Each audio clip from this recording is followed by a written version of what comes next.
তো সূরাতুল মুলক অনেক দামি সূরা, এটা মুখস্থ করবেন। এই মুখস্থ করার ট্র্যাডিশন আমাদেরকে চালু করতে হবে। সূরাতুল মুলকের ব্যাপারে অনেক ফজিলতপূর্ণ কথা বিশ্বনবী বলেছেন। বিশ্বনবী বলেছেন, ইন্না হাযিহি সূরা মানিআতুন মিন আযাবিল কবর, নিশ্চয়ই এই সূরাটা মানুষকে কবরের আযাব থেকে বাঁচায়। সুবহানাল্লাহ, বাড়িতে যাই বলেন, চিল্লায় পড়েন আল্লাহু আকবার। বিশ্বনবী বললেন, ইন্না ফিল কুরআনি লাসূরা, কোরআনের মধ্যে একটা সূরা আছে মানিআতুন মিন আযাবিল কবর, এই সূরা যে তেলাওয়াত করবে তাকে কবরের আযাব থেকে বাঁচাবে কে? আল্লাহ। কবরে যাওয়া লাগবে কি লাগবে না? কাদের লাগবে না? হাত তোলেন। তারপরে হাত তোলে, এরকম আছে না নেই? যাওয়া লাগবে। দাদা চলে গেল, বাবা চলে গেল, আমাকেও চলে যেতে হবে। আমার ছোট্ট ছোট্ট ছেলে মেয়েগুলো চলে যাবে। আমার বিবির পেটে ছোট্ট সন্তান দুনিয়াতে আসে নাই, ওইটা দুনিয়ায় আসবে। তারপরে যতদিন হায়াত পাওয়ার পাবে তারপরে যাবে, ঠিক কি না? একদিন মাটির ভেতরে হবে ঘর রে মন আমার, কেন বাঁধো দালান ঘর রে মন আমার, কেন বাঁধো দালান ঘর, ঠিক কি না? চলে যেতে হবে, থাকতে আসি নাই, সবাইকে যেতে হবে। কিন্তু আমাদের লাইফস্টাইল যদি আমরা খেয়াল করি, আমাদের মনে হয় কেউ আমরা যাব না, আজীবন থাকতে আসছি। কয় বাড়ি আমার, গাড়ি আমার, সব আমার, আমি খামু সব আমি, পেট এতটুকু, হ্যাঁ সব খাইব। কয় আমার সব আমার, বাড়ি আমার, গাড়ি আমার, এলাকা আমার, আমার দাপট, আমার কথা চলবে আর কারো কথা নাই, এরকম কিছু ডাকাত আছে না নাই? আমার এলাকা, আমার সব, আমার বাড়ি, আমার গাড়ি, আমার ব্যাংক ব্যালেন্স, খালি আমার। আল্লাহ কয় কিচ্ছু তোমার না, সবকিছুর মালিক কে? কিন্তু তারপরও আমার আমার বলতে বেশি পছন্দ করি। যদি বলি গাড়িটা কার, কয় হুজুর আমার।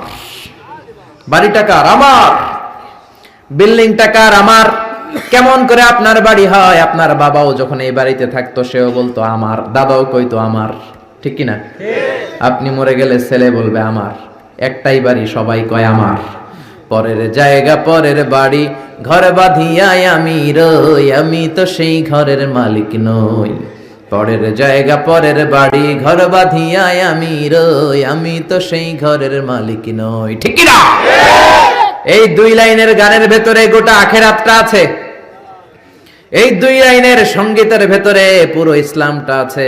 এই দুই লাইনের সঙ্গীতের ভেতরে 30 পারা কোরআনটা আছে, ঠিক কি না? থাকতে আসি নাই, চলে যেতে হবে। এজন্য সঙ্গীত যেটা গাবেন ওইটা ইসলাম দ্বারা অ্যাপ্রুভড হতে হবে, কোরআন দ্বারা জাস্টিফাইড হতে হবে। যে কোনো সঙ্গীত আপনি গেতে পারেন না যে সঙ্গীত আপনাকে কোরআনমুখী করে, যেই কবিতা আপনাকে ইসলামমুখী করে, যেই গান আপনার অন্তরে আল্লাহর ভয় জাগায়, ওগুলো আমাদের গান, যেরকম, ঠিক কিনা? কিন্তু এদেশে আছে ব্যান্ডের গান, রক্স গান, আউলা গান, বাউলা গান, মরমী গান, আছে না নাই? কয় আগে কি সুন্দর দিন কাটাইতাম, গ্রামের নওজোয়ান হিন্দু মুসলমান মিলিয়া বাউলা গানার মুর্শিদি গাইতাম, আগে কি সুন্দর দিন কাটাইতাম। তো এখন সুন্দর কাটাস না, তোর কি সমস্যা? আগে সুন্দর দিন কাটাইতে, এখন তো ডিজিটাল বাংলাদেশ, এখন তো আরো সুন্দর দিন কাটাবা, কপাল পোড়া। খবরদার গানগুলো বুঝে শুনে গাবেন। এই লালনের গানে, বাউলা গানে ঢোল তবলা আছে না নাই? বিশ্বনবী ঢোল তবলা ভাঙার জন্য দুনিয়ায় এসেছেন। বিশ্বনবী বলেছেন, বুইসতু আন উকাসসিরাল মাজামির, ঢোল তবলা বাঁশি হারমোনিয়াম ভেঙে চুরমার করার জন্য বিশ্বনবীরে পাঠাইছে কে? এই জন্য যতগুলো গান ঢোল তবলা দিয়ে হয়, মুসলমান ওগুলো শুনতে পারে। আবার যে গানে হিন্দুয়ানি ঘ্রাণ থাকে, শিরকের ঘ্রাণ থাকে, ইসলাম বিরোধী শক্তির ঘ্রাণ থাকে, সেই গান মুসলমানরা গেতে পারে। গত 2 সপ্তাহ আগে মারা গেছে বারি সিদ্দিকী। বারি সিদ্দিকীর গান পোলাপানরা গায় কি গায় না? বারি সিদ্দিকীর ফ্যান আছে না নাই? বুঝে শুনে গাইতে হবে, বুঝে শুনে শুনতে হবে। মুসলমান জোরে কোন, ঠিক কিনা? এই লালন গান, বাউলা গান, বারি সিদ্দিকীর গান, এই গানের একটা কথা ভালো, 10টা খারাপ, ঠিক কিনা? একটা আপনার এই কোরআনের কথা বলে মনে ঝলক সৃষ্টি করবে আর 10টা লাইন দিয়ে মুশরিক বানায় দিবে, ঠিক কি না? এজন্য খবরদার, এগুলো শোনা যাবে না, এগুলো গাওয়া যাবে না। এগুলো হলো দ্বীন এলাহির new version. Akbar the great বলে সবাই, আসলে বেয়াদব ছিল এই লোকটা আকবর। 4টা ধর্ম মিলে নতুন এক ধর্ম বানাইছে, ইসলাম, শিখ, জৈন। এগুলো নিয়ে সে বানাইছে ইসলাম, হিন্দু, শিখ, জৈন, এই 4টা ধর্ম নিয়ে নতুন একটা ধর্ম সে বানাইছে, দ্বীন এলাহি। কে তোকে পারমিশন দিয়েছে ধর্ম বানানোর? জোরে কোন ঠিক কিনা? এজন্য অন্যান্য কালচার যদি মিক্স থাকে, হিন্দুয়ানি যদি গন্ধ থাকে, শিরকের যদি কোনো অংশ থাকে, ওই গানগুলো মুসলমানরা গেতে পারবে না। বারি সিদ্দিকের গানও শোনা যাবে। কয় আমি একটা জিন্দা লাশ, কাটিস না রে জংলারে বাস, আমার লইগা 3.5 হাত কবর খুঁড়িস নাই, আমি পীড়িতের নলে পোড়া, মরার পরে আমায় পুরিস না। আছে না নাই? প্রথম লাইনে বলে আমারে কবর দিস না, দ্বিতীয় লাইনে বলে আমারে শ্মশানে পুরিস না। এক মুসলমানের অন্তরের মধ্যে 2 ধর্ম থাকতে পারে? মুসলমানকে আগুনে জ্বালানো হয় না, মুসলমান মরার পরেও তার একটা সম্মান আছে না নাই? এই জন্য দেখেন বারি সিদ্দিকের গানের প্রথম লাইনে বলে আমারে কবর দিস না, জংলার বাঁশ কাটিস না, দ্বিতীয় লাইনে বলে আমারে আগুনে পুরিস না। তাহলে তুমি মুসলমান নাকি হিন্দু? ভেজাল আছে না নাই? আছে না নাই? এজন্য গান শুনলে শুনবেন নজরুলের লেখা ইসলামী গান, কবি ফররুক আহমদের গান, জাগ্রত কবি মুহিব খানের গান, কবি আল মাহমুদের গান। গান যদি শুনতে হয় সাইমিম শিল্পী গোষ্ঠীর গান, কলরবের ছোট্ট ছোট্ট বাচ্চাদের গান, ঠিক কি না? সালাতে কায়েম করো, সালাতে কায়েম করো, হবে সম্মানী তুমি, হবে জান্নাতি তুমি, হবে সম্মানী তুমি, হবে জান্নাতি তুমি। সালাত তোমার অঙ্গে মাখো, সঙ্গে রাখো, তবেই তো মুমিন। রব্বি আলা আলা, রব্বি আলা আযীম। আল্লাহু আকবার। কি সুন্দর বাচ্চাগুলো পাগড়ি পরে গান গায়, এগুলো শিখানোর দরকার আছে না নেই? এই জন্য কবরে যেতে হবে, কবরের প্রিপারেশন নিতে হবে। বিশ্বনবী বললেন যারা সূরাতুল মুলক তেলাওয়াত করবে কবরের আযাব থেকে বাঁচাবে কে? আল্লাহ। আবার বিশ্বনবী বললেন শাফাআত লি সাহিবিহা, যে ব্যক্তি এই সূরা তেলাওয়াত করবে তার জন্য এই সূরাটা কিয়ামতের দিন আল্লাহর কাছে সুপারিশ করবে। সুবহানাল্লাহ নাই? সুবহানাল্লাহ। আর জোরে সুবহানাল্লাহ। কোরআন সুপারিশ করবে আল্লাহর কাছে। আল্লাহ সুপারিশ ফেলে দিতে পারবে? প্রধানমন্ত্রীর কাছে যদি অর্থমন্ত্রী কোনো সুপারিশ নিয়ে যায়, প্রধানমন্ত্রী ফেলে দিতে পারবে? পররাষ্ট্রমন্ত্রী যদি কোনো সুপারিশ করে, রেকমেন্ডেশন করে, ফেলে দিতে পারবে? কোরআন যদি সুপারিশ করে কবুল করে নেবে কে? আল্লাহ। এজন্য এই সূরা যারা তেলাওয়াত করবে, এই সূরা তার হয়ে আল্লাহর কাছে সুপারিশ করবে, রব্বুল আলামিন এই সূরার সুপারিশ কবুল করে নিবে। আবার বিশ্বনবী বলেন খাসামাত আন সাহিবিহা, এই সূরাটা কিয়ামতের দিন এই সূরার তেলাওয়াতকারীর পক্ষ হয়ে আল্লাহর বিরুদ্ধে তর্ক করবে। আল্লাহু আকবার। আল্লাহর সাথে তর্ক, সাহস বেশি না কম? বেশি না কম? তর্ক করতেই থাকবে হাত্তা দাখালাহুল্লাহুল জান্নাহ, যতক্ষণ না রব্বুল আলামিন ওই লোকটাকে জান্নাতি বলে সার্টিফিকেট না দেয়। পড়তে রাজি আছেন সূরাতুল মুলক? এজন্য বিশ্বনবী বলতেন মান ক্বারা বিহা ফি লাইলা, রাতে যে সূরাটা তেলাওয়াত করবে তার আমলনামার মধ্যে সওয়াব দিয়ে পূর্ণ করবে কে? আল্লাহ। এজন্য বিশ্বনবী দরদ মাখা কণ্ঠে বলেছেন আমি চাই আমার প্রতিটা উম্মতের হৃদয়ে এই সূরাতুল মুলকটা গাথা থাক। আমি চাই এই সূরাটা আমার প্রতিটা উম্মতের কলিজায় লিপিবদ্ধ থাক। আমি চাই 30টা আয়াতের এই সূরাতুল মুলক আমার প্রতিটা উম্মতের সিনার মধ্যে লিপিবদ্ধ থাক। সুবহানাল্লাহ। মুখস্থ করতে রাজি আছেন? সবাই করবেন? যারা ইনশাআল্লাহ বলেন নাই তারা তো আর করবেন না, না? করবেন? করবেন? সবাই করবেন? মাত্র 30টা আয়াত। কয় আয়াত? এক মাসে কয় দিন?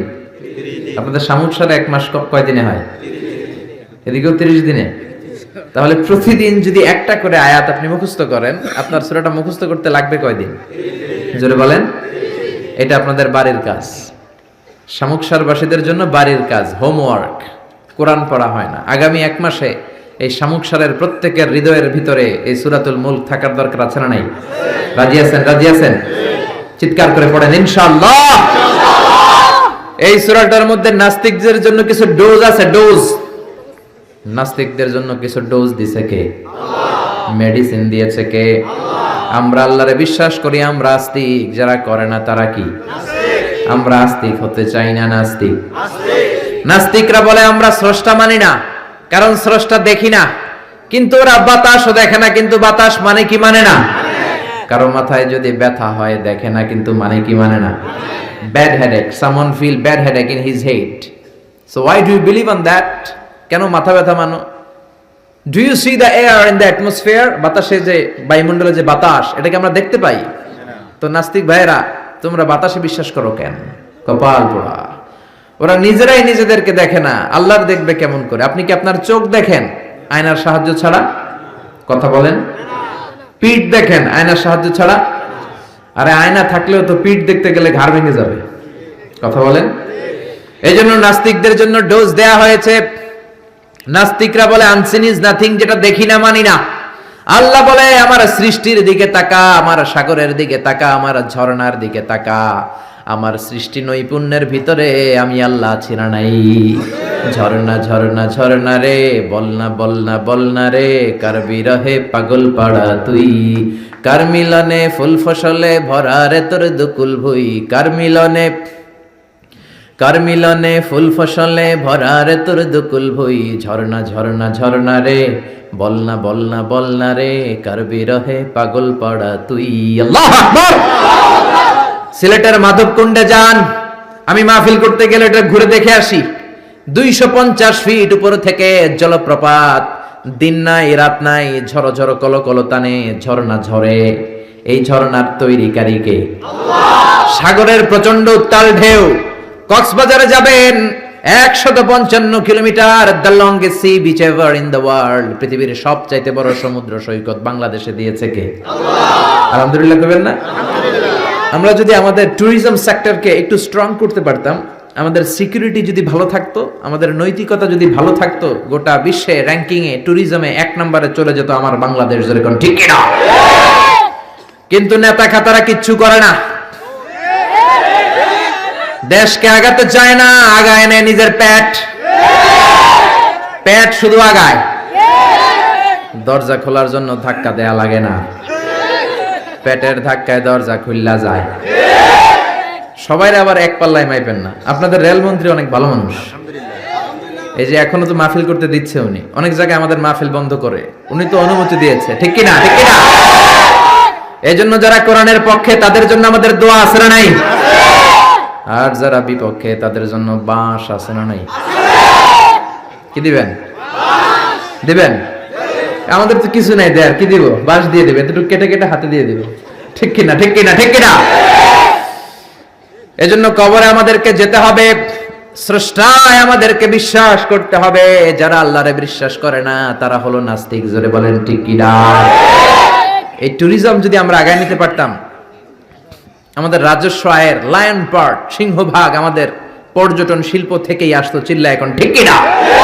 এজন্য আল্লাহ বলে সাগরের দিকে তাকা, কক্সবাজারের দিকে তাকা, বঙ্গোপসাগরের দিকে তাকা। সাগরের দিকে তাকালে বুঝতে পারবি সাগরের একজন মালিক আছে না নাই? কুফা নগরীতে এক নাস্তিক ছিল, উল্লুক্কা পাঠা। কয় আমি মানি না, কাউরে মানি না, কাউরে মানি না, আমি স্রষ্টা মানি না। কেন মানো না? কয় দেখি না, মানি না। কুফার লোকেরা বলল আমাদের একজন ইমাম আছে, নাম নু'মান। কি নাম? নু'মান ইবনে সাবিত। উনি যদি তোমার সাথে তর্ক করে, উনি তোমারে মানায় দিতে পারবে। সুবহানাল্লাহ।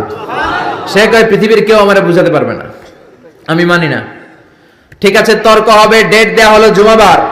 জুমার নামাজের পরে নাস্তিক আসবে আল্লাহর বিপক্ষে, সাইয়েদনা ইমাম আবু হানিফা আসবে আল্লাহর পক্ষে। তর্ক হবে জুমার নামাজের পর। এরকম হাজার হাজার মানুষ। নাস্তিক এসেছে, আসে নাই ইমাম আবু হানিফা, 2 ঘন্টা লেট করে আসছে। নাস্তিক তো রেগে মেগে আগুন। কিরে, এই লোকের যার সময়ের জ্ঞান নাই তার সাথে কিসের তর্ক? জামিয়া, সময়ের কোনো জ্ঞান নাই, আমি তর্কে বসবো না। সাইয়েদনা ইমাম আবু হানিফা বললেন, আমার ওজর আপত্তি আছে। আমি যখন ঘর থেকে বের হই, আমার বাড়ির সামনে আছে বিশাল নদী, নদী পার হয়ে আসতে হয়। আজকে নদীর সামনে এসে দেখি কোনো নৌকা নাই, গাছ নাই, লোক নাই, মানুষ নাই, কিচ্ছু নাই, ধুধু প্রান্তর। নৌকা নদীর সামনে যেয়ে দেখি নদীর একেবারে এক পাশে বিশাল একটা বড় ধরনের গাছ। হঠাৎ দেখলাম গাছটা এমনি এমনি দুই ভাগ হয়ে গেল। হঠাৎ দেখি এমনি এমনি গাছের ভেতর থেকে কাঠ বেরোলো, তক্তা বেরোলো। হঠাৎ দেখলাম এমনি এমনি তক্তা দুইটা জোড়া লেগে নৌকা হয়ে গেল। মাঝি নাই, লগি নাই, বৈঠা নাই, মাঝি ছাড়া নৌকার মধ্যে বসলাম। মাঝি ছাড়া নৌকা আমাকে নদীর এপার থেকে টান দিয়ে ওপার নিয়ে গেল। এই প্রসিডিউরটা হতে আমার 2 ঘন্টা সময় লাগছে। 2 ঘন্টা লাগছে, এই জন্য দেরি হয়েছে। নাস্তিক কয়, তোদের ইমাম ডাইল খাইছে, ডাইল কি খায় আসছে জিজ্ঞেস কর, মাথা ঠিক নাই। এমনি এমনি গাছ কাটে নাকি? এমনি এমনি তক্তা জোড়া লাগে নাকি? করাত ছাড়া গাছ কাটা যায় নাকি? মিস্ত্রি ছাড়া নৌকা হয় নাকি? মাঝি ছাড়া নৌকা চলে নাকি? এমনি এমনি কিচ্ছু হয় নাকি? ইমাম আবু হানিফা বললেন, এই তো আপনি লাইনে আসছেন, এমনি এমনি কিচ্ছু হয় না। তাহলে আকাশ কেমন করে এমনি এমনি হলো? বিশাল সাহারা মরুভূমি কেমন করে এমনি এমনি হলো? বিশাল তুর পাহাড় কেমন করে এমনি এমনি হলো? বায়ুমণ্ডল, নবমণ্ডল, ভূমণ্ডল, মহাবিশ্বয়ে বসুন্ধরা কেমন করে এমনি এমনি হলো? সুবহানাল্লাহ। নাস্তিক ভেজালে ঝামেলার মধ্যে পড়ে গেছে। হায় হায়, এরকম করে তো ভেবে দেখি নাই। আসলেই তো তার চিন্তার জগতে আন্দোলন শুরু হয়েছে। তার ঘুমন্ত বিবেককে তিনি জাগিয়ে দিয়েছেন। ইমাম আবু হানিফার কথা শুনে নাস্তিকের মুখ দিয়ে কোনো কথা নাই, মনে মনে কয়, আসলেই তো আমি একটা উল্লুকা পাঠা। সাইয়েদনা ইমাম আবু হানিফাকে বললেন, আমাকে মাফ করে দেন, কোনদিন এমন করে ভাবি নাই। আসলেই তো এমনি এমনি আকাশ হয় না, এমনি এমনি বাতাস হয় না, এগুলোর একজন স্রষ্টা থাকার দরকার আছে না নাই? নাস্তিক বলে, ও নোমান ইবনে সাবিত, আর দেরি করার দরকার নাই, আমাকে আপনি পড়িয়ে দেন লা ইলাহা ইল্লাল্লাহু মুহাম্মাদুর রাসূলুল্লাহ সাল্লাল্লাহু। কালিমা পড়ে মুসলমান হয়েছে। এজন্য ওয়াজাদিলহুম বিল্লাতি হিয়া আহসান। আপনি হিকমতের সাথে, প্রজ্ঞার সাথে, বুদ্ধিমত্তার সাথে, ইন্টেলেকচুয়াল পাওয়ার খাটিয়ে নাস্তিকদের সাথে তর্ক করবেন, তাহলে ওদেরকেও হেদায়েতের রাস্তায় তুলে দিতে পারে কে? এই নাস্তিকদের জন্য কিছু ডোজ, কিছু মেডিসিন আল্লাহ সূরাতুল মুলকে দিয়েছে। যদি শেষ পর্যন্ত এরকম নীরব হয়ে আপনারা বসে থাকেন, আমরা একসাথে শুনবো।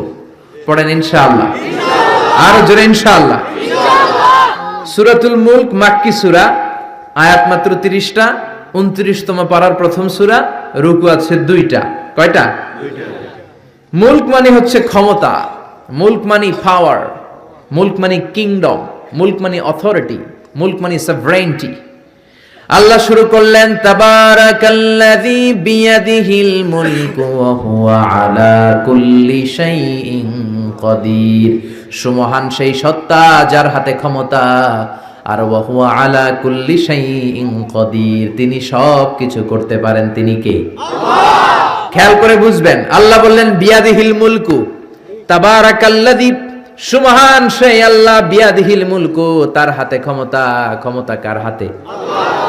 জোরে কোন, কার হাতে? নাকি আপনাদের হাতে? আপনারা তো কোন সব ক্ষমতার মালিক, আমি খায়া ফেলামু, সব খায়া ফেলাইব, সব ক্ষমতার মালিক আমি, আমার দাপট। আল্লাহ কয়, তোর কোনো দাপট নাই, দাপট কার? বিয়াদিহিল মুলকু, ক্ষমতার মালিক তিনি, আমাদের কোনো ক্ষমতা নাই। ক্ষমতার মালিক হলেন আমাদের আল্লাহ, ঠিক কিনা?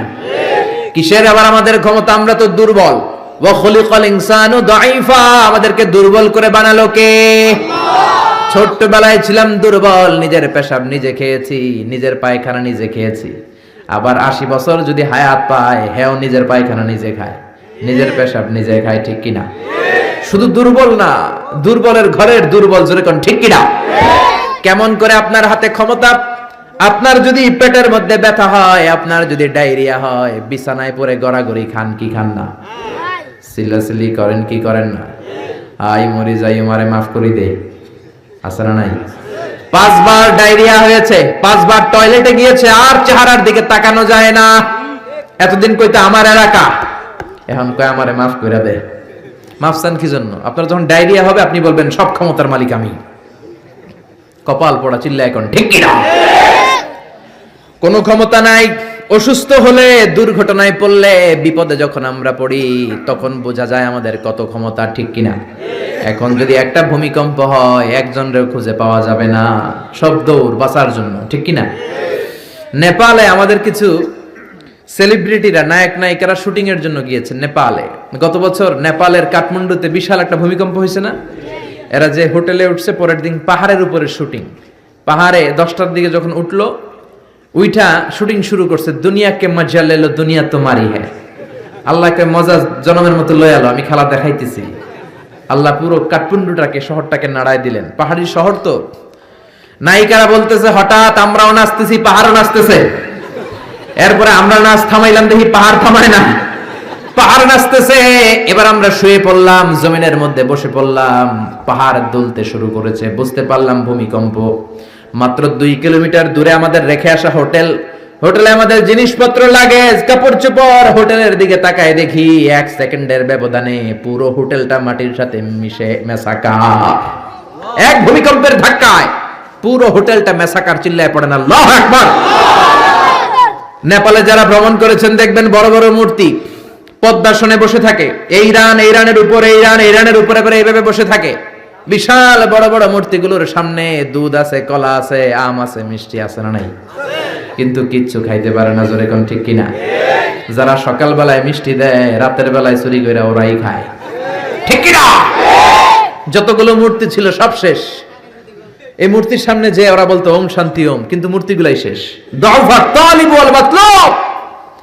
যাদের কাছে তোমরা চাও তারাও দুর্বল, যারা চায় তারাও দুর্বল। সবল একজন, তিনি কে? পুরো কাঠমান্ডু শহরটারে আল্লাহ নাস্তানাবুদ করে দিলেন। এক লোক রাস্তায় বসে কাঁদে, চিৎকার করে, সাথে 2টা বাচ্চা। সবাই তারে জিজ্ঞেস করে কাঁদেন কেন? প্রশ্ন করলেই খালি চোখের পানি ছাড়ে। সাংবাদিকরা, টেলিভিশনের লোকেরা এসে বলে আপনার কি হয়েছে, কাঁদেন কেন, কি নাম?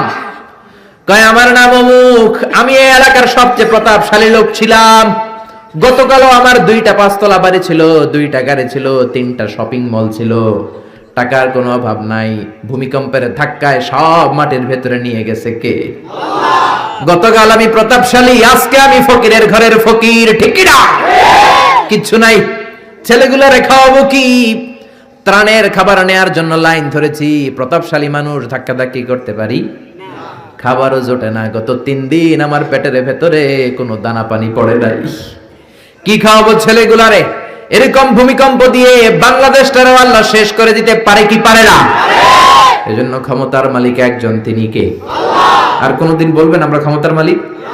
পিছন থেকে কেউ যদি বলে হুজুর সাপ, প্যান্ডেলের ভেতরে কি সাপ, ভয় লাগে? আমি দুষ্টামি করে বলছি, তাতে অনেকে ভয় পেয়ে গেছে। আসলে যদি একটা সাপ ফস করে আসে, একটাও থাকবে না। মিছিল দিয়ে একটা কোরআন বাস্তবায়ন করে ফেলাম। সাপ ফস করলে কয় আমি নাই, আসরা নাই। বোমা হামলা যখন হয় সমাবেশের মধ্যে, সমাবেশের শুরুর দিকে গরম গরম ভাষণ, সব উল্টায় ফেলামো। একটা পেট্রোল বোমা মারলে কাউরে খুঁজে পাওয়া যায়? আরে রিক্সার টায়ার পাংচার হলে লোকজন লাফ দিয়ে ওঠে। আমি কত লাফ দিছি। আমি তো বিভিন্ন জায়গায় তাফসির মাহফিলের জন্য বিভিন্ন জায়গায় যাই। গতকাল ছিল আমার কক্সবাজার, আগামীকাল ঢাকায়, পরশু কিশোরগঞ্জের। এই যে আমরা যে ঘুরি, রাতে অনেক সময় দুর্ঘটনা ঘটে, দেখি যে লরি ট্রাকগুলো পড়ে আছে, আবার ট্রাকের টায়ার পাংচার হয়ে যায়। আমি কত লাফ দিয়ে উঠছি। ড্রাইভারের জিজ্ঞেস করি আওয়াজ কিসের? কয় হুজুর টায়ার পাংচার হয়েছে। এক টায়ার পাংচারে আজহারি লাফ দিয়ে ওঠে। সবার একই দশা, দুর্বল, কোনো ক্ষমতা নাই। ক্ষমতার মালিক কে? সবচেয়ে ক্ষমতা দেখায় বর্তমানে যে বেয়াদবটার নাম কি? Donald Trump. ওর একটা ভাষণে কে যেন একটু আওয়াজ করছিল, নাকি আল্লাহু আকবার বলছিল। লাভ যে 3টা দিছে দেখছেন আপনারা? স্পেশাল সিকিউরিটি ফোর্স এসে কয় স্যার আমরা আছি। কয় আমি তো নাই। কে আওয়াজ করলো? কয় স্যার ভিতরে ঢুকেন। 3-4টা টাইনা ধরে ভিতরে ঢুকাইছে। একজন বিয়োগলে একটা বাঁশিতে ফু দিছে, আরেকজন কইছে আল্লাহু আকবার। ট্রাম্পের পায়জামা গরম করে দিছে কে? আপনি যত ক্ষমতার অধিকারী হন, বিপদে পড়লে জিকির করতে হয় একজনের, তিনি কে? এজন্য আল্লাহ বললেন তাবারাকাল্লাযী বিয়াদিহিল মুলকু ওয়া হুয়া আলা কুল্লি শাইইন কাদির। সুমহান সেই সত্তা যার হাতে ক্ষমতা। ক্ষমতা কার হাতে? আমাদের ক্ষমতা নকল ক্ষমতা, আসল ক্ষমতার মালিক কে? আমরা প্রধানমন্ত্রী হলে, প্রেসিডেন্ট হলে কোন দেশে ক্ষমতায় বসি 5 বছরের মেয়াদে, কোন দেশে বসে 10 বছরের মেয়াদে। আল্লাহ ক্ষমতায় বসছে কয় বছরের মেয়াদে? 20 বছর, 50, 100, আজীবন মেয়াদ। সুবহানাল্লাহ কইবেন না? আল্লাহ বলেন হুয়াল আউয়ালু ওয়াল আখিরু ওয়াল যাহিরু ওয়াল বাতিন ওয়া হুয়া বিকুল্লি শাইইন আলিম। আমি প্রকাশ্য, আমি গোপন, আমি প্রথম, আমি শেষ। অনাদিকাল থেকে আমি আল্লাহ ক্ষমতার চেয়ারে বসা, অনন্তকাল পর্যন্ত থাকবো। তিনি কে? আল্লাহ। আমাদের মতো ওনার 5 বছরের মেয়াদ না যে 5 বছর শেষ, আবার জরুরি অবস্থা, সেনা মোতায়েন, নির্বাচন, আবার আমার ভাই তোমার ভাই। আল্লাহর কি এই সিস্টেম? জোরে বলেন, জোরে বলেন। আমার আল্লাহর আজীবনের মেয়াদ চিল্লায় কোন ঠিক কিনা? আবার পৃথিবীর অনেক দেশের ডেমোক্রেটিক সিস্টেমে ক্ষমতায় আসতে হয়, মানে ভোটে জিতে আসা লাগে। আল্লাহ তো ভোটে জিতে আসছে নাকি? আল্লাহ ভোটে আসছে। আবার অনেক দেশের ডিক্টেটরশিপ, স্বৈরাচারী পদ্ধতিতে ক্ষমতায় বসে। আল্লাহ কি স্বৈরাচারী পদ্ধতিতে আসছে? আবার কোন দেশে মোনার্কি, রাজতন্ত্র, রাজার পোলা রাজা। আল্লাহর বাবা ছিল রাজা, এজন্য আল্লাহ রাজা। এজন্য আল্লাহ বলে খবরদার, কুল হুয়াল্লাহু আহাদ আল্লাহুস সামাদ লাম ইয়ালিদ ওয়া লাম ইউলাদ ওয়া লাম ইয়াকুল লাহু কুফুয়ান আহাদ। আমি জন্ম দেই নাই, কারো কাছ থেকে জন্ম নেই নাই, চিরকাল আমি ক্ষমতার চেয়ারে বসা। ঠিক কি না? এজন্য আল্লাহ বললেন তাবারাকাল্লাযী বিয়াদিহিল মুলকু ওয়া হুয়া আলা কুল্লি শাইইন কাদির। সমহান সেই সত্তা যার হাতে ক্ষমতা। ক্ষমতা কার হাতে? আল্লাহ। আবার বাংলাদেশের রাজনৈতিক প্রেক্ষাপটে জোট যার বড়, ক্ষমতা তার বড়। জোরে কোন ঠিক কিনা? এদেশে জোটের রাজনীতি আছে না নাই? আছে। প্রথমে শুরু হইলো 4 দলীয় জোট, বুঝতেছেন? এরপরে কত? 14 দলীয়, তারপরে 20 দল, এবার মহাজোট, সামনে হবে মহাজোট। ঠিক কিনা? আল্লাহ তো জোটে ক্ষমতায় আসছে।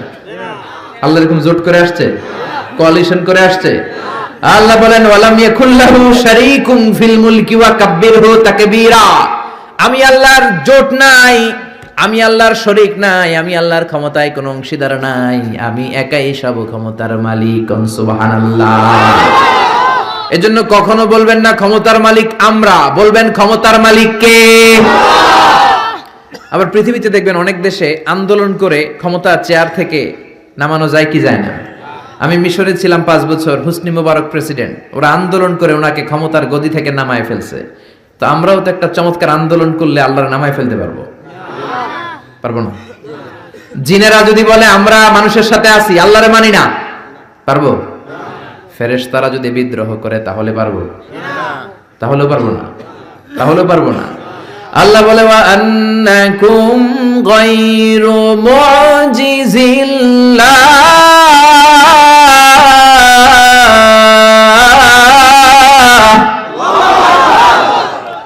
আন্নাকুম গায়রু মুজিজিল্লাহ। সব জিনেরা, সব ফেরেশতারা সবাই মিলে যদি বিদ্রোহ করে, আমার ক্ষমতার এক আনাও তোরা কমাতে পারবি না।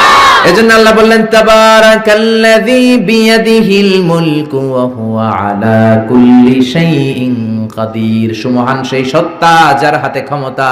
ক্ষমতা কার হাতে? আল্লাহ। আবার দেখবেন অনেক দেশে রাজার বয়স 80, অনেক দেশে রাজা আছে, রাজা সুলতান 80-90, থুরথুরে বুড়া, লাঠি নিয়ে হাঁটে, কয় আমি আর হাইতাম ন, অবসরে যাইও, সেলফ রিটায়ারমেন্টে যাব, অবসরে যাব, স্বেচ্ছায় অবসরে গেলাম। এরকম নজির আছে না নাই? বয়সের ভারে নজ্জ হয়ে অবসরে চলে যায়। আল্লাহর তো অনেক বয়স হয়ে গেছে, এবার একটু অবসরে যাওয়া দরকার। আল্লাহ বৃদ্ধ হয়ে গেছে? আল্লাহর কোনো ক্লান্তি লাগে? আমার আল্লাহর ঘুম হয়? আমার আল্লাহর কোনো ভয় আছে? তার কোনো লয় আছে? আল্লাহর কোনো ক্ষয় আছে? আল্লাহ বললেন আমি অক্ষয়, অব্যয়, সদা জাগ্রত, সদা সজাগ। লা তাখুযুহু সিনাতু ওয়ালা নাওম, আমার ঘুম নাই, তন্দ্রা নাই। ওয়ালা ইয়াউদুহু হিফযুহুমা ওয়া হুয়াল আলিয়্যুল আযীম। মহাবিশ্ব চালাতে যে ক্ষণিকের জন্য আমি আল্লাহর ক্লান্তি অনুভব হয় না, তিনি কে? আল্লাহ। সে আল্লাহ বললেন তাবারাকাল্লাযী বিয়াদিহিল মুলকু ওয়া হুয়া আলা কুল্লি শাইইন কাদির। সুমহান সেই সত্তা যার হাতে ক্ষমতা। ক্ষমতা কার হাতে? নাকি আপনাদের হাতে? নাকি প্রধানমন্ত্রীর হাতে? নাকি প্রেসিডেন্টের হাতে? প্রেসিডেন্টেরও ক্ষমতা নাই, উনি তো প্রাণ ভিক্ষা দেয়, ওনার তো অনেক ক্ষমতা। হ্যাঁ, আরে ওনারও প্রাণ ভিক্ষা দিতে পারে কে? এজন্য সব ক্ষমতার মালিক কে? আর কোনদিন বলবেন সংসারের লোকেরা যে সকল ক্ষমতার উৎস জনগণ? সকল ক্ষমতার উৎস কে? আমরা বললাম আল্লাহ, বুঝলাম আপনি ক্ষমতার মালিক, আর কিসের মালিক বলেন? আল্লাহ বললেন আল্লাযী খালাকাল মাউতা ওয়াল হায়াতা লিয়াবলুয়াকুম আইয়ুকুম আহসানু আমালা ওয়া হুয়াল আজিজুল গফুর। আমি জীবনের মালিক, আমি মরণের মালিক। জীবন দেয় কে? আল্লাহ। মরণ দেয় কে? আল্লাহ। প্রাণ ভিক্ষা দেয় কে? আল্লাহ। নাকি রাষ্ট্রপতি? কইবেন আর এগুলো কইবেন? প্রাণ ভিক্ষা দিতে পারে কে? আল্লাহ। আবার আল্লাহ বললেন জীবন মরণের মাঝখানে তোমাদেরকে আমি রূহ দিলাম। এই রূহ কেউ দেখে নাই, রূহকে ছুঁতে পারে নাই, ধরতে পারে না। এই রূহুর সাইজ কত, ওজন কদ্দুর, কালার কি জানেন আপনি? দেখছেন কেউ? রূহ দেখা যায় না। আমার দাদা মরে গেল, দাদি মরে গেল, আমরা পাশে বসা, উড়াল দিল রুহু। নানা মরে গেল, নানি মরে গেল, পাশে বসা, উড়াল দিল রুহু। কোন দিক দিয়ে বের হলো, কেমন করে বের হলো, সাইজ কতটুকু, ওজন কতটুকু দেখা যায়? আওয়াজ করে বলবেন দেখা যায়। আল্লাহ বলেন কিয়ামত পর্যন্ত রুহু নিয়ে গবেষণা করলেও তোরা খুঁজে পাবি না, কারণ তোদের জ্ঞান হলো লিমিটেড, সীমিত। আনলিমিটেড জ্ঞান একজনের, তিনি কে? আল্লাহ। এজন্য মক্কার কাফিররা বলল মুহাম্মদ রুহু কারে বলে আমাদেরকে বলো। বিশ্বনবী বলতে পারে না, কারণ বিশ্বনবী মন গড়া বলে না। আল্লাহ যখন শিখিয়ে দেন, আল্লাহর শেখানো কথাগুলো বিশ্বনবী বলে। জোরে কোন ঠিক কিনা? বিশ্বনবী আকাশের দিকে তাকিয়ে আছে। সাইয়েদনা জিবরাইল কোরআনের আয়াত নিয়ে এসে বললেন, ও নবী আপনি বলে দেন, কুলির রূহু মিন আমরি রাব্বি ওয়া মা উতিতুম মিনাল ইলমি ইল্লা কালিলা। পড়েন আল্লাহু আকবার। রুহু হলো আল্লাহর আদেশ। জোরে বলেন কার আদেশ? এই রুহু ঢুকে কার আদেশে? বের হয় কার আদেশে? এই রুহু কেমন আমরা কি দেখতে পারবো নাকি? বানাতে পারবো নাকি? আমরা সুফিয়া বানাতে পারবো, আমরা রোবট বানাতে পারবো, কিন্তু রুহু বানাতে পারবো? সুফিয়া পাস না নাই? আহা, আবার সৌদি আরব নাকি সিটিজেনশিপ দিছে, সব বাইরে থেকে কন্ট্রোল করে। কি হাস্যকর বিষয়! আরে আমাদের বুয়েটের ছাত্ররা এর চেয়ে ভালো রোবট বানাতে পারে। জোরে বলো ঠিক কি না? পুরো জাতির জন্য লজ্জা, চুয়েটের জন্য লজ্জা, রুয়েটে যারা পড়ো তোমাদের জন্য লজ্জা, বুয়েটের জন্য লজ্জা। বিদেশ থেকে রোবট আনার দরকার। আবার নতুন নিয়ম করছে ঢাকার অভিজাত এলাকায় রেস্টুরেন্ট গুলাতে ওয়েটার হবে রোবট। রোবট এসে খাবার দিবে, রোবট এসে পানি দিবে। আমগো দেশে মনে হয় মানুষের অভাব, কপাল পোড়া। যুবকদের এমনি চাকরি নাই, এমনি চাকরি নাই, বেকারত্বের অভিশাপে আমরা মরছি, ওইখানে ঢুকাইছে রোবট। যেরকম ঠিক কিনা? আবার রোবট বানিয়েছো ভালো, জরুরি কাজ করবা, কিন্তু চেহারা দিয়েছো কেন? কিয়ামতের দিন রোবট যারা বানিয়েছে, বিশেষ করে নাক দিয়েছে মেয়েদের মতো, ঠোঁট দিয়েছে, পার্লারিং করেছে, তাদেরকে কিয়ামতের দিন আসামির কাঠগড়ায় দাঁড় করাবে কে? আল্লাহ। যারা এটার পৃষ্ঠপোষকতা করেছে, আল্লাহর দরবারে মহা খাজা আছে না নাই? এজন্য খবরদার, এটা আরেক ধরনের শিরক। এখান থেকে কিছুদিন পরে শুরু হবে মূর্তি। চিল্লা এখন ঠিক কিনা? এজন্য আল্লাহ বললেন খবরদার, রূহের মালিক আমি। হাজার হাজার প্লেন বানাতে পারে, রোবট বানাতে পারে, সুফিয়া বানাতে পারে, কিন্তু রুহু বানাতে পারে নাকি? বলেন। বিশ্বনবী বললেন কুলির রূহু মিন আমরি রাব্বি। রুহু হলো আল্লাহর পক্ষ থেকে আদেশ, আল্লাহর আদেশে আসে, আল্লাহর আদেশে চলে যায়। কেউ এটা বের করতে পারবে না। আমেরিকার এক বিজ্ঞানী কয়, আই হারুন, আমি পারবো। কিন্তু বছরের পর বছর গবেষণা করেও রুহু পায় না, রুহু খুঁজে পায় না। রুহুকে আসলে পাওয়া যাবে? জোরে বলেন। আল্লাহ তো বলেই দিয়েছে তোমাদের জ্ঞান লিমিটেড। ওমা উতিতুম মিনাল ইলমি ইল্লা কালিলা। রুহুর মালিক আমি, খুঁজে পাবা না। সে কয় আমি পামু, রুহু আমি ধইরা ছাড়ু, রুহু আমি আবিষ্কার করে ছাড়বো, নোবেল প্রাইজ আমি পাবো, নোবেল লরেট। কিন্তু গবেষণা করে মরা মানুষের পাশে বৈশা থাকে সারা রাত, হঠাৎ মরা মানুষ মইরা বেচকি দেয়, কিন্তু রুহু খুঁজে পায় না। সুবহানাল্লাহ পড়েন। হঠাৎ করে মানুষ মরে যায়, কিন্তু রুহু আর সে পায় না। এবার সে আবিষ্কার করলো, এক কাজ করি, গ্লাস ফিটিং করে একটা রুম বানাই, ওই রুমের ভিতরে কিছু মুমূর্ষু রোগী ঢুকাই, তাহলে তো রুহু উড়াল দিতে পারবে না। গ্লাস ফিটিং করা, টেম্পার্ড গ্লাস, সীসা ঢালাই করা, ওটা দিয়ে কিছু বেরোতে পারে না, বুলেট প্রুফ গ্লাস। এবার আইসিইউ থেকে মুমূর্ষু রোগী আনা হলো। আইসিইউ চিনেন তো, যে ইন্টেনসিভ কেয়ার ইউনিটে অক্সিজেন দিয়ে রাখে। মেডিকেল টিমের প্রধান বলে, ইউনাইটেড স্টেটস অফ আমেরিকার মেডিকেলের প্রধান, কয়েক গ্লাস ফিটিং করা রুমের ভিতরে ঢুকানোর পরে রোগীর পালস মাপ দেখে, পালস আছে মানে বেঁচে আছে। পালস চিনেন তো, ওই যে ধপ ধপ করে, জন্মের পর থেকে অলিন্দ নিলয় আছে না নাই, সিস্টোলিক ডায়াস্টোলিক আছে না নাই, এটা না থাকলে বাঁচবেন কি হইবেন, ঠুস হবেন। হায় রে মানুষ রঙিন ফানুষ, দম ফুরাইলে তবু তো ভাই কারোরই নাই একটুখানি। হায় রে মানুষ রঙিন ফানুষ, রঙিন ফানুষ, হায় রে মানুষ। আল্লাহু আকবার। রুহু খুঁজে পাওয়া যাবে না। রুহু ধরার জন্য গ্লাস ফিটিং করা রুমের ভিতরে মুমূর্ষু রোগী ঢুকানো হলো। চেক দ্য বিপি, বিপি মানে ব্লাড প্রেশার মাপো, ওকে। চেক হিজ ওয়েট, ওজন মাপো। ওজন স্কেলে শোয়ানোর পরে মুমূর্ষু রোগীটার ওজন দেখা গেল 80 কেজি। কয় কেজি? সবাই বলেন কয় কেজি? এবার মেডিকেল টিমের প্রধান বলে, গ্লাস বন্ধ কর, অক্সিজেনের মাস্ক খুলে নে। সবাই বলল অক্সিজেন খুলে ফেললে মরে যাবে। মেডিকেল টিমের প্রধান কয়, মরুক, না মরলে রুহু পামু কেমনে? আমার রুহু লাগবে। কি লাগবে? সবাই বলেন। মাস্ক খোলা হলো, ছটফট করতে করতে লোকটা মরে যায়। এবার লাশ বের করা হলো। বের করার পরে বিপি চেক করে, মানে ব্লাড প্রেশার। মরার পরে আর থাকে? ধাক্কাটা থাকে, কিন্তু ওজন থাকে কি থাকে না? টিমের প্রধান বললো, ওজন চেক কর। ওজন স্কেলে শোয়ানো হলো। মরার আগে ওজন ছিল কয় কেজি? এখন ওজন দেয়া দেখে হয়ে গেছে 78 কেজি। কয় কেজি কমছে? কয় কেজি? টিমের প্রধান কয়, পাইছি। কি পাইছেন? কয় ওইডা। কয় কোনডা? কয় রুহু। কেমনে পাইলেন? কয় মরার আগে ছিল 80 কেজি, মরার পরে 78 কেজি, তার মানে কমছে 2 কেজি। যেইটা উড়াল দিছে ওইটাই 2 কেজি, ওইটাই রুহু পেয়েছে, আমি পেয়েছি। কিন্তু বিজ্ঞানীদের নিয়ম হচ্ছে, একটা এক্সপেরিমেন্ট করে আপনি ফাইনাল জাজমেন্ট দিতে পারবেন, আরো নমুনা সংগ্রহ করতে হবে। আর একটা মুমূর্ষু রোগী ঢুকা, বিপি চেক কর, বিপি আছে, ওজন মাপ, ওজন 70 কেজি। দ্বিতীয় মুমূর্ষু রোগীটার ওজন কয় কেজি? কথা কয় না, কথা কয় না। কয় কেজি?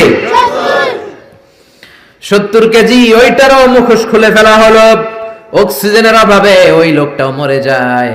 মরা লাশ বের করার পরে কয়, চেক দা বিপি, বিপি মাপ। কয় বিপি নাই, মরে এটা ভূত হয়ে গেছে। এবার ওজন মাপ। মরার আগে ওজন ছিল 70 কেজি, এবার মরার পরে ওজন দেয়া দেখে হইছে 71 কেজি। কই যাইব এখন? কোন দিকে দৌড় দিব? আগেরটা ছিল 80, মরার পরে 78, 2 কেজি কমেছে।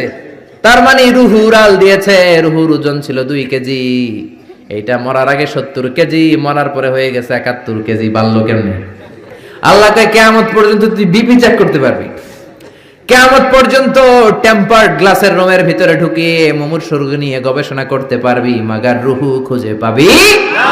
আমা উতিতুম মিনাল ইলমি ইল্লা কালিলা। কারণ মানুষ তোমাদেরকে একেবারে নগণ্য জ্ঞান দিয়ে তৈরি করেছে কে? তোমরা রোবট বানাতে পারো, সোফিয়া বানাতে পারো, কিন্তু সোফিয়ার ভেতরে রুহু দিতে পারে নাকি? কথা বলেন, কথা বলেন, পারে? মরার পরে এক এক মানুষের এক এক দশা। কেউ প্যারালাইজড হয়ে মরে যায়, হাত বাঁকা হয়ে যায়, দেহের রক্ত জমাট বেঁধে যায়, ওজন বেড়ে যায়। আবার মরার পরে অনেক লোকের হাতের ঢিলাগুলো ছেড়ে দেয়, জয়েন্ট গুলো ছেড়ে ঢিলা হয়ে যায়, ফেসফেসে হয়ে যায়, দেহের ভিতরে জমে থাকা গ্যাস গুলো বের হয়ে যায়, ওজন কমে যায়। ওজন বাড়া কমা দিয়ে রুহু বের করা যায় না। রুহুর মালিক কে?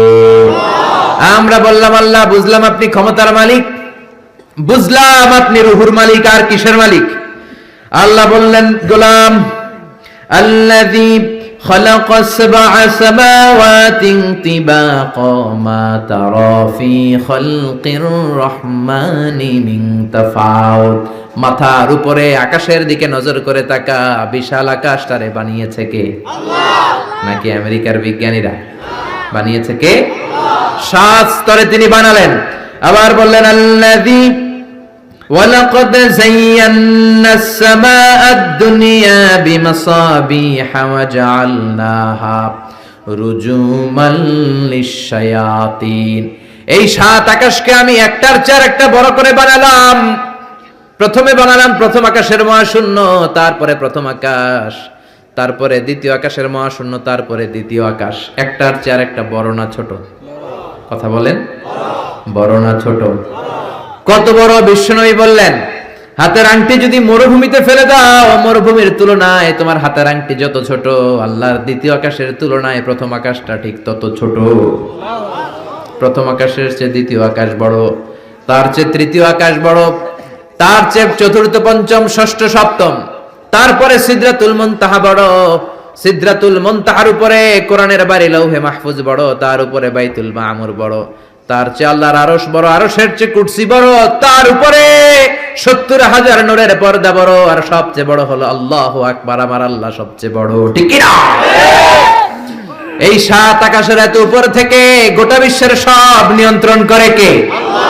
সপ্ত জমিনের নিচে অমাবস্যার অন্ধকারে কোন পিপীলিকা যদি গুটি গুটি পায়ে হেঁটে যায়, ওই পিপীলিকার পায়ের আওয়াজটাও শুনতে পায় কে?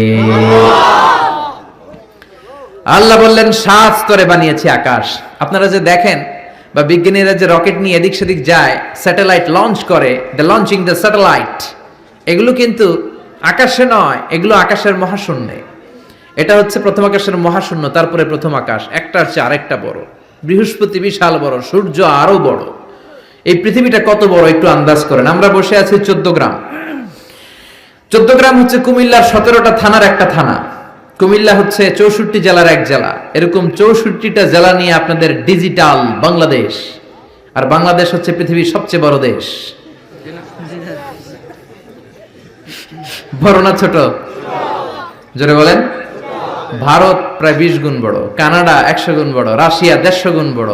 এরকম 200টা দেশ মিলে পৃথিবীর 30 ভাগ মানে স্থল, বাকি 70 ভাগ শুধু হানি আর হানি, মানে পানি আর পানি। তো 30 ভাগ স্থল, 70 ভাগ জল, এই মিলে আমাদের পৃথিবী। সৌরজগৎ নিয়ে যারা কিছু পড়াশোনা করেন দেখবেন বৃহস্পতি নামে একটা গ্রহ আছে, অনেক বড়, পৃথিবীর চেয়ে বিশাল বড়। তারপর যে সূর্যের আলো পান, এটা নাকি পৃথিবীর চেয়ে 13 লক্ষ গুণ বড়। সুবহানাল্লাহ। বাড়িতে যে চিল্লায় পড়েন না সুবহানাল্লাহ।